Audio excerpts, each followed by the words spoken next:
Assalamualaikum warahmatullahi wabarakatuh. Teman-teman semuanya, Sobat Gear Anxiety, apa kabar? Berjumpa lagi dengan saya Kang Ujub. Tentunya kita masih dalam pembahasan kita seputaran asam lambung, GERD, anxiety, dan psikosomatis. Teman-teman Sobat GERD yang masih banyak sensasi, semoga segera membaik. Dan bagi kalian yang sudah mulai membaik, kalian pertahankan itu ya. Dan jangan kembali lagi kalian pada hal-hal yang dapat memicu kalian itu kumat kembali ya, misalnya dengan pola makan yang tidak teratur, pola pikir yang tidak teratur, juga pola hidup yang tidak teratur ya teman-teman ya. Kembali lagi kalian dengan metode-metode 3P ini yang sudah pernah kami jelaskan atau mentor-mentor lain jelaskan di video-video mereka. Kalian harus tetap berada pada pola itu ya teman-teman ya. Jangan sampai kalian abaikan dan bandel lagi, akhirnya kalian mulai galau-galau lagi, mulai stres lagi, mulai banyak pikiran lagi, drop kembali dan tidak dapati lagi jalan keluarnya teman-teman ya. Kembali lagi dari awal teman-teman. Ini tuh sering sekali dialamin. Karena saya juga dulu sering gitu teman-teman ya. Sudah mulai baikan, sudah mulai 50-60% lah ya istilahnya ya. Dan ketika sudah masuk pada proses di mana saya mulai pulih, teman-teman sudah mulai nyaman kan, makan enak, beraktivitas enak, itu teman-teman tiba-tiba saya bandel lagi teman-teman ya. Sudah tidak memikirkan lagi tentang bagaimana pola makan yang baik, pola pikir yang baik, sudah mulai stres lagi, mulai galau lagi ya, sudah mulai berperan lagi dengan keadaan-keadaan di sekitar, akhirnya kumat lagi teman-teman ya, dan sulit lagi dapati jalan keluarnya. Karena apa? Kita harus memulai lagi dari awal teman-teman, dan itu kalian harus diperhatikan ya, jangan sampai kalian ada di fase itu lagi teman-teman. Nah, ini akan kita coba sampaikan terkait dengan teman-teman kita ini yang sudah sering berobat, entah pengobatan tradisional, pengobatan alternatif, herbal-herbalan, juga ada yang ikut pengobatan terapi ya, tapi masih tidak ada perubahan ya, pola makannya sudah baik. Nah, ini teman-teman, apa sih yang kadang itu membuat kita sulit sembuh teman-teman, yang padahal kita sudah mencoba upaya yang saya sebutkan tadi teman-teman, usaha-usaha itu, tapi masih aja kita belum sembuh teman-teman, masih aja susah ya sembuhnya. Bahkan untuk bisa mendapatkan kenyamanan itu teman-teman tidak ada ya. Mood kita setiap hari itu sangat-sangat buruk teman-teman ya. Dan saya pernah ada di posisi itu. Setelah saya pelajari salahnya ada di mana teman-teman. Ini bisa saja teman-teman, kalian itu sebenarnya punya masalah-masalah yang belum terselesaikan. Mungkin antara kalian dengan rekan kerja kalian yang punya masalah, kalian punya masalah dengan atasan kalian, dengan bos kalian, atau kalian mungkin masih mempunyai masalah-masalah dengan keluarga ya, masalah dengan pasangan kalian, istri kalian, dengan saudara kalian, ibu kalian, bapak kalian ya teman-teman. Itu tuh bisa menjadi penyebab kalian itu lama sembuhnya. Dan bahkan upaya apapun yang kalian lakukan itu tidak akan terlihat teman-teman, karena masih ada sisa-sisa sampah itu di sana teman-teman ya.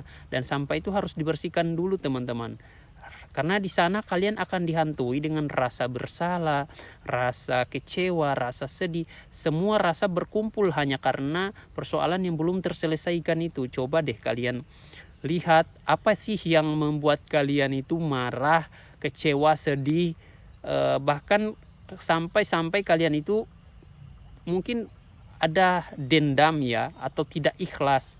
Nah, itu teman-teman yang menjadi racun untuk diri kalian sendiri. Jadi percuma teman-teman kalian melakukan pengobatan apapun, tetapi di dalam hati kalian, pikiran kalian masih ada sampah itu teman-teman. Dulu saya teman-teman sulit sekali untuk bisa mendapatkan kenyamanan kembali teman-teman. Ternyata saya ada masalah yang memang belum saya selesaikan teman-teman.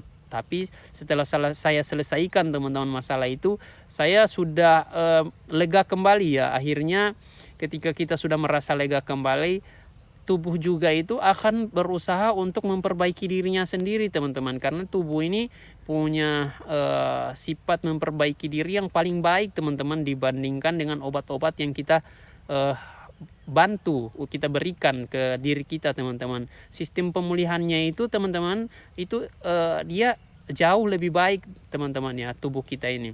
Karena memang itulah pintarnya tubuh kita ini yang diciptakan oleh Tuhan ya. Dan ketika kalian menyimpan sesuatu yang kelihatannya abstrak teman-teman, tapi itu justru menjadi racun buat kita ya teman-teman. Makanya saya sampaikan ke kalian, ketika kalian sudah melakukan upaya-upaya yang saya sebutkan tadi tapi belum ada perubahan teman-teman yang terlihat, kalian cross check kembali apakah kalian punya masalah yang belum terselesaikan ya. Apakah ada hal yang membuat kalian kecewa, kalian merasa marah, emosi, tidak bisa melupakannya teman-teman. Kalian belajar untuk mengikhlaskan, belajar untuk merelakan teman-teman, apapun itu ya, apapun itu. Saya tahu pasti mungkin di antara kalian ada yang menyimpan ya teman-teman ya, yang belum entah sudah 10 tahun 15 tahun yang lalu, yang mungkin masih belum juga kalian lupakan ya. Itu tuh teman-teman akan menjadi racun buat kalian ya. Silakan kalian berdamai dengan diri kalian ya. Ketika kalian berusaha untuk melupakan, mengikhlaskan ya, walaupun itu amat berat teman-teman, sayangilah diri kalian ya, cintailah diri kalian teman-teman ya. Karena jika kalian terus menyimpan itu, berarti sama saja teman-teman kalian tidak sayang diri kalian ya, kalian tidak menyayangi diri kalian teman-teman. Dan mustahil kalian itu bisa sembuh teman-teman ketika sampah-sampah itu belum juga lepas dari diri kalian, entah masalah apapun itu ya. Dan begitu juga teman-teman, karena masalah itu teman-teman akan melahirkan yang namanya satu, ketakutan. Dua, kalian akan merasakan rasa was-was ya. Setiap hari kalian akan dihantui dengan rasa was-was ya. Kalian akan semakin terbatas dalam beraktivitas, bergerak ya. Jadi kalian itu tidak akan bebas lah secara kalian bagaimana bergerak, berekspresi. Kalian tidak akan bebas teman-teman ya. Kalian akan dibatasi dengan toksin yang ada di dalam diri kalian tadi teman-teman. Hanya karena masalah-masalah itu kalian akhirnya tidak bisa lepas. Dan teman-teman ketika itu terlihat mungkin tidak begitu nyambung ya, ketika kalian hanya berpikir apa hubungannya itu dengan asam lambung saya, GERD saya, anxiety saya. Itu teman-teman sangat punya hubungan ya, sangat-sangat punya korelasi yang kuat. Karena ketika sampah ini masih saja ada di dalam diri kita teman-teman, maka percaya upaya apapun kalian lakukan untuk pengobatan, kalian susah sembuhnya ya.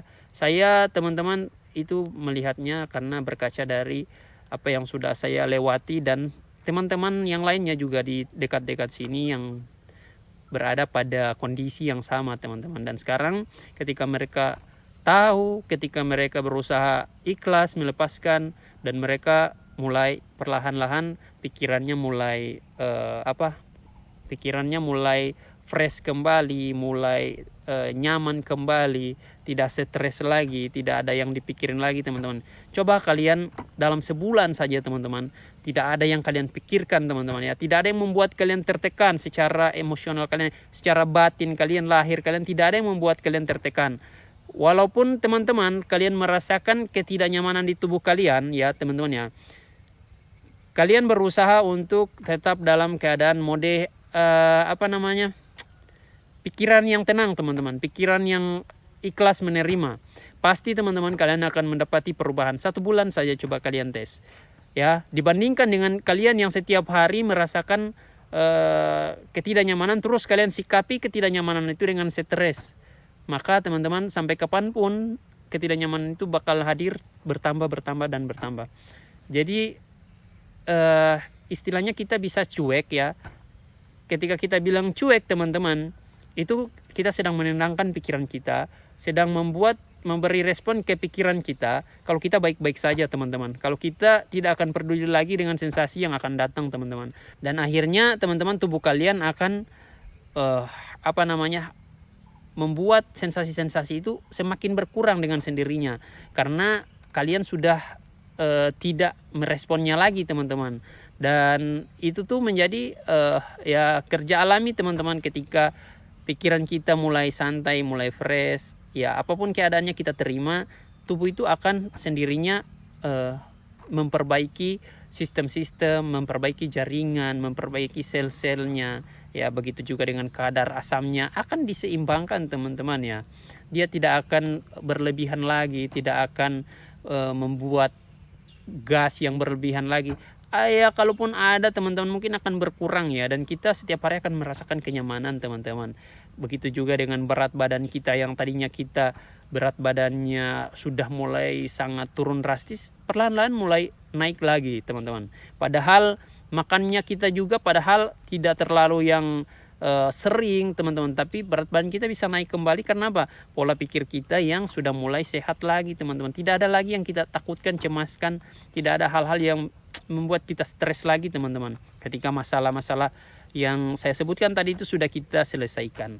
Untuk itu teman-teman, kalian harus benar-benar bisa memahami yang saya sampaikan tadi, agar kalian bisa mendapatkan kenyamanan kembali teman-teman. Belajarlah untuk melepaskan sesuatu, mengikhlaskan sesuatu ya, untuk tidak dendam, tidak iri, tidak ya penyakit-penyakit hati ini teman-teman, yang menjadi sumber masalah kita ya, ketika kita sudah berupaya untuk obat ini, melakukan pengobatan itu, tapi juga tidak ada kunjung perubahan ya teman-teman. Ini hanya asam lambung GERD, tapi kenapa masalah-masalah ini sulit kita selesaikan ya? Karena tadi teman-teman ya, permainan pikiran, perasaan kita tadi teman-teman, yang belum kita tahu, belum kita temukan jawabannya teman-teman. Dan cobalah untuk membenahi itu, siapa tahu kalian bisa sembuh teman-teman ya. Karena juga teman-teman saya yang lain ya, itu sudah mulai baikan karena mereka mengetahui, sadar akan hal itu, dan alhamdulillah terselesaikan.